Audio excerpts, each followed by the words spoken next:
Hey, I'm delighted to welcome Cristiano Fitzgerald to the show. Cristiano, good morning to you. How are you? Hello, good morning. Yeah, I'm good. Thanks. What part of the world are you in? You're in Portugal at the moment, are you? Yeah, I'm in Portugal now.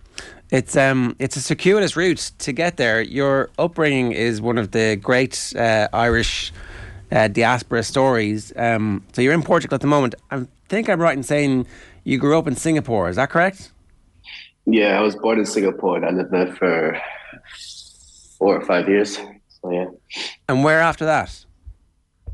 Well, I was born in Singapore and then I moved to London when I was young, like 1 or 2 years old. And my younger brother was born. And then we moved to San Diego and I lived there for 7 years. And then I moved back to Singapore and then to Portugal. And I was Portugal for 2 years. And then I moved back to California for a year and then came back when I was 16 to Portugal. So, Right. and I've been here ever since. So, Ireland is the team that you identify most with when it comes to international football. Yeah, yeah. How did that happen? That's an incredible story.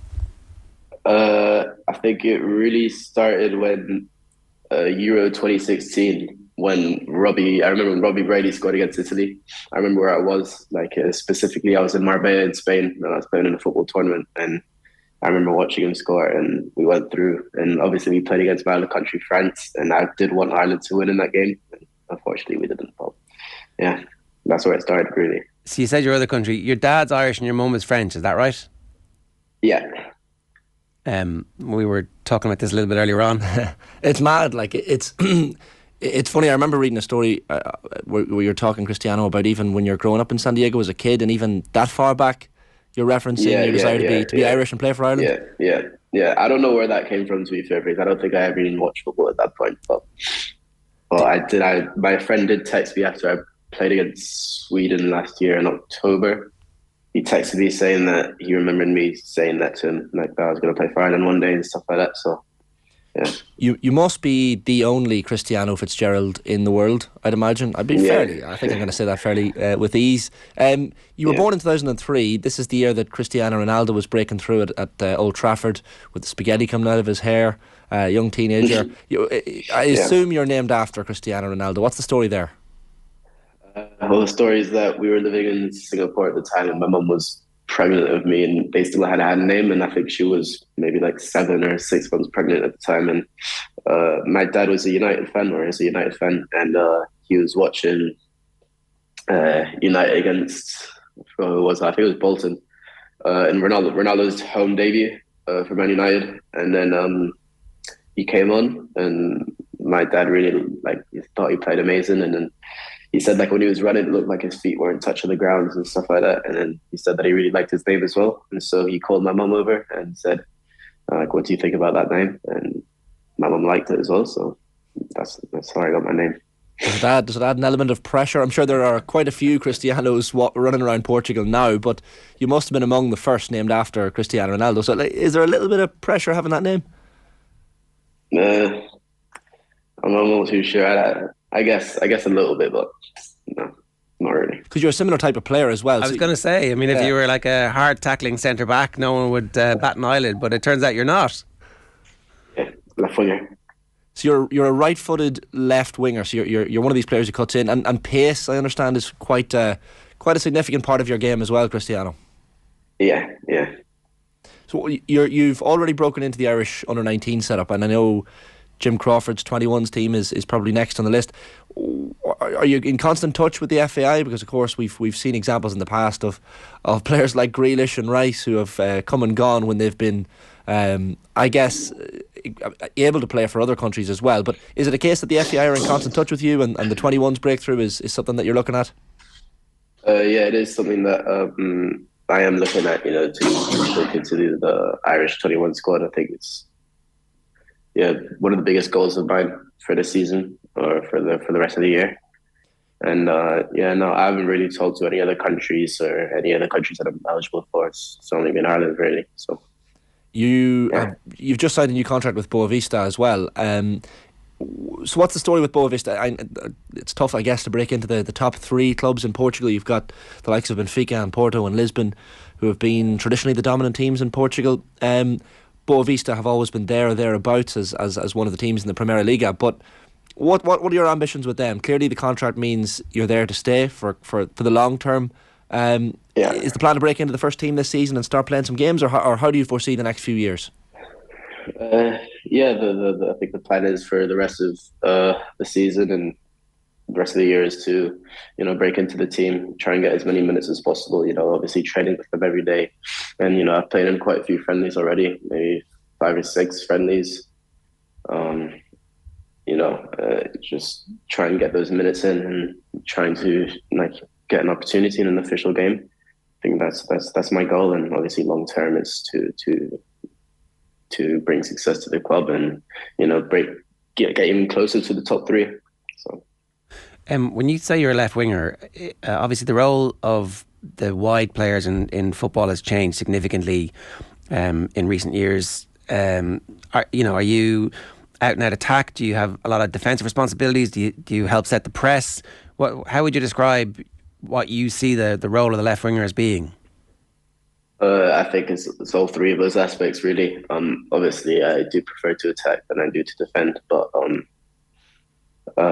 that's something that I think I've developed over the last few months, because at this level, coaches want you to do everything. On the youth level, you can manage to get away with it a little bit, but really, the winger has to do everything. We have to be able to press really high and press efficiently, and then with the ball is, with quality to get balls into the box or, score yourself, and all those things combined, I think, is really important to make a good winger. And so, again, obviously you try and do everything, but are you involved in playmaking, or are you trying to be more of a finisher? So obviously Mbappe is not a winger. He's definitely a striker, but we kind of talk about those left-sided or right-sided main strikers. You don't have another striker, although with France they do when Giroud is there, but when he's playing, for example, at a club level, frequently there isn't an out-and-out number 9 in the middle.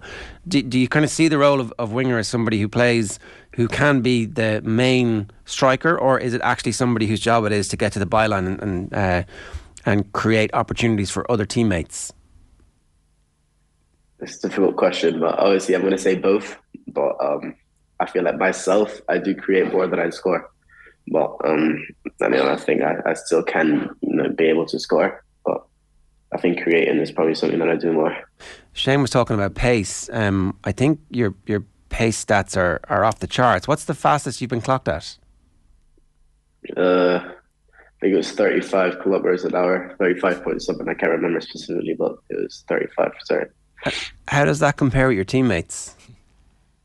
It's one of the highest in the squad. I think one of my teammates got clocked at 36 point something this season of the game, but I think I'm up there.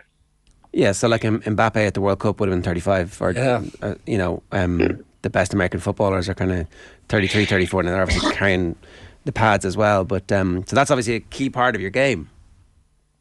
Yeah, I'd say so. I think my explosiveness to get past defenders or to get in behind, I think, is probably one of my biggest strengths. One last thing, obviously, with your background and having basically been a child of the world and lived all over the world, that opens up the opportunity for you. Let's really hope things go very well in Boavista, Portugal. But you could play anywhere. I guess when everywhere has been home, it opens up the prospect of you playing football all over the world at some stage in your career. Yeah, definitely. I think that moving around at a young age, as much as I did, I think. Obviously, it's not as enjoyable as some people might think. Moving to a new school, a new club, every few years it can be difficult. But I think that it's helped me adapt, and it's helped me. I feel like I can adapt to different styles, different coaches, different players, different environments. Relatively easy. So I do think that it's possible for the future. Do you keep an eye on players of a similar age to yourself who are Irish as well, Cristiano? I guess the last couple of weeks we've been fairly heavily talking about Evan Ferguson after his couple of goals and in the Premier League for Brighton. Do you keep an eye on those lads and what they're achieving? Yeah, of course. I've seen obviously some of my teammates that I had last season. I've seen that Idaho has gone from Shamrock Rovers to Millwall. obviously I saw that Evan Ferguson scored in the Premier League 2 games in a row, was it? Yeah. So you were on loan, I understand, for a period last year at Dundee United, and you played against Leicester City in a behind closed doors game. Like I've seen you reference, and a lot of players have referenced of your age, the jump from under 19s to even 21s and senior football is quite significant. We even saw with your namesake Cristiano Ronaldo back in 2003. It's all step overs. It was a fairly rude awakening to the physical senior game. Have you noticed that yourself? Like, is it a thing where you're in training now? It's a definite step up in physicality. Actually, just to talk about Dundee United quickly, I actually never went to Dundee. Oh, right. I was supposed to, but I got injured. So, yeah, it was supposed to happen, and it didn't. And the physicality element of it, when you're in first team training with Boavista and you're playing senior players and lads who are, late 20s, early 30s, is it a different kind of game to what you're used to? Yeah, of course. I think that physically, I think it's a whole other level. Not only like their speed and everything like that, but it's also their endurance and how long they can run for, and how the strength that they have and all that. So it is something that I've tried to work on in the last 4 months that I've been here, and I think I have improved physically because as you mentioned with Ronaldo when he was in 2003, he's getting kicks and shoves and he's falling on the ground all the time and stuff like that. So, yeah. Final one for me, Cristiano. You've grandparents, I know, when you were growing up in Limerick, and you would have spent some summers, no doubt, down about Limerick.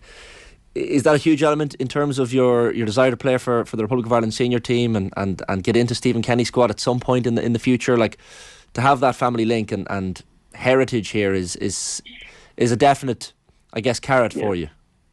Yeah. I used to go down all the time, and like whenever we had a holiday that we didn't go, I always used to be so sad because I love going down, to the farm and all that.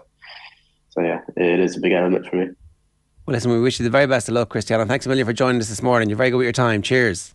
Thank you very much. Thank you. It's Cristiano Fitzgerald from Boavista's training ground this morning, where he signed a full-time senior contract recently, Republic of Ireland under 19 international.